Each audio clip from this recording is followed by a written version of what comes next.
This is the Osborne play in Oklahoma.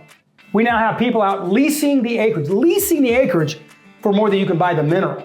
There are companies out there right now leasing the bottom zone for more than they lease the entire section from this, say, 12,000 feet to the surface. They leased all this for 10,000 acre. They're leasing this for 10,000 acre by itself. What I want to do today is I want to talk to you about the value of mineral rights and why the value can go up over time, and why when we look at minerals and we look at leasehold, from an oil and gas expert's opinion, we give a greater value to the current production, the potential reliable activation, meaning the number of wells that will be drilled potentially in the near future.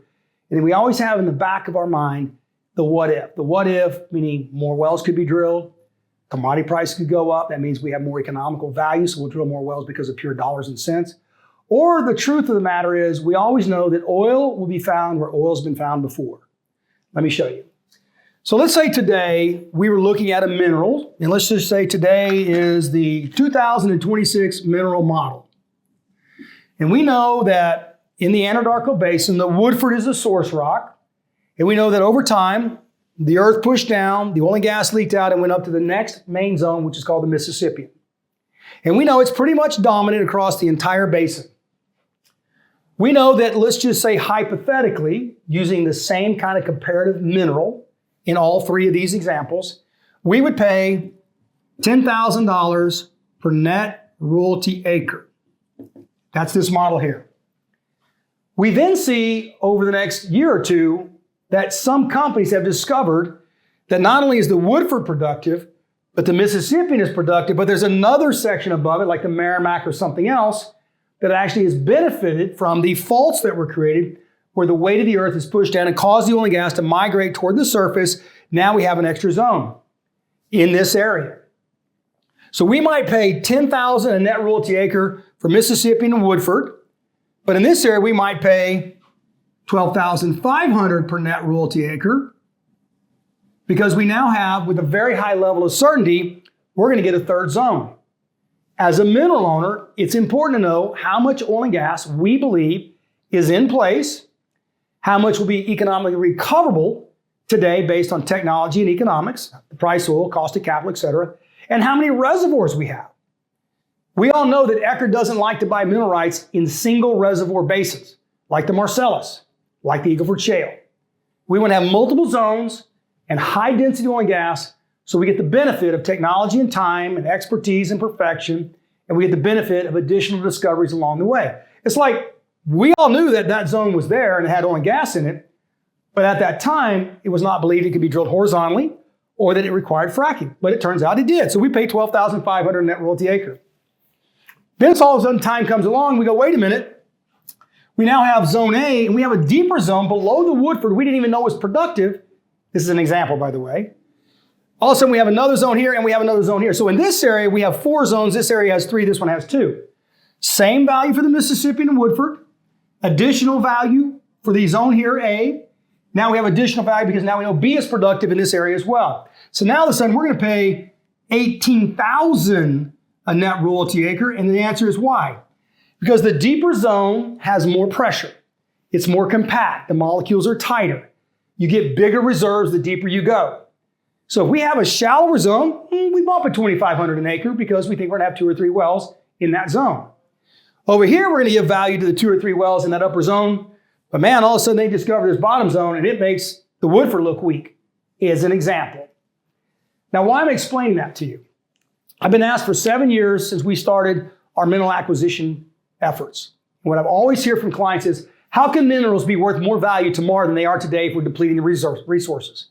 Well, let's just say that oil prices today, hypothetically, are $65 a barrel. With $65 a barrel, I'm going to drill 2 wells here. I'm going to drill 3 wells here, and I might drill 5 wells here. How am I going to do that? Well, what I'm going to do is I'm going to come along and say, guess what? I'm going to drill 2 wells here, but I'm going to have them both in the Woodford. That's what makes most sense in this geological area here. I'm going to drill 3 here. I'm going to put 2 in the Woodford, but 1 in the Mississippian. Over here, I want to control my reserves. So I'm going to put 2 in the Woodford. I'm going to go and put 1 in the Miss. I'm going to put 1 in the new zone and 1 in the new zone. That gives me 5. So from a cash flow perspective, I expect more cash flow over here than I would from here. It doesn't mean I'm not going to get 4 or 5 wells in the Woodford. It doesn't mean I'm not going to get 4 or 5 wells in the Mississippian at some point in time. It means at the static point when we analyze these 3 opportunities, based on the geology, the probability, the activation, the regulatory filings of permits or applications, the oil and gas company's pattern of habit, we know that in this area, particularly, the oil companies seem to want to drill Woodford, Miss, and New Zone A and B. Over here, it's just either Miss or Wood. They're going to knock out 4 to 6 wells, 3 to 4 wells. It's very much cookie cutter. We know what we're going to pay. Now, this is actually real life, by the way. The reason why this is real life is this is the Osborne play in Oklahoma. We already own minerals in the Woodford and the Miss. We've already got wells on this acreage. Turned out there was a discovery in the Osborne. Now it's a tremendous play sitting over this specific area. We now have people out leasing the acreage for more than you can buy the mineral. What do you think it does to the mineral rights? If I went and sold my mineral rights, or our mineral rights, if we sold our mineral rights under here, we might be able to get double our money. I know, you're looking at me saying, well, then let's go sell it. Absolutely not. Making 2, 3, 4,000 an acre selling your minerals is nothing compared to the fact the wells in here are estimated to have maybe as much as 1 million barrels of oil recoverable at today's technology, today's cost per well. We might get 2 to 4 million barrels out of 2 wells drilled here, where it might take 4 or 5 wells down here. In addition, this is the Permian. They already knew the bottom zone was like the Wolfcamp. They already knew the bottom zones were productive.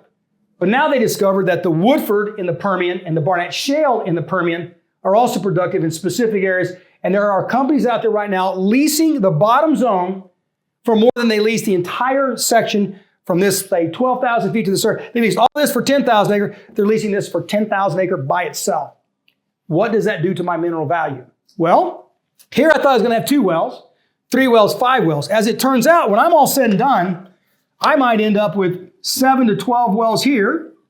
I might end up with 12 to 24 wells here. And I might end up here with 24 to 48 wells or more over here.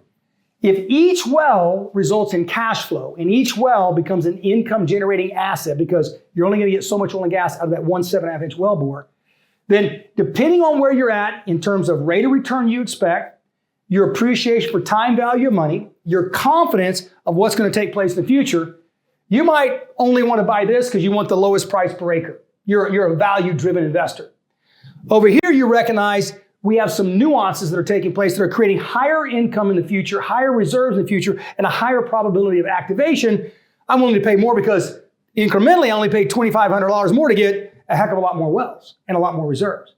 When I get to here, it's like I'm barely paying for the value of the main zones, but I'm getting all the upside of the other additional reservoirs that are being technologically proven to be successful, economically proven to be viable, and I'm doing all that within a range of 10,000 to 18,000 an acre in my particular model.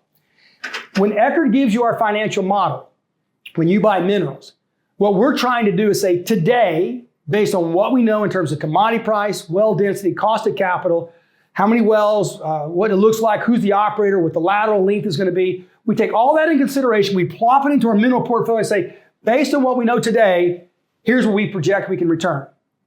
Now, a lot of things can change that, but one of the things I want you to remember is we also are looking at this zone and these other new zones, and we're not even giving it value.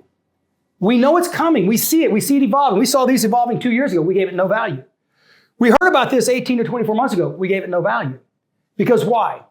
We don't want to play games of what if or maybes or iffies and whiffies. We want to give you what we believe to be hardcore, empirically driven, 40 years of expertise in making a decision buying our minerals.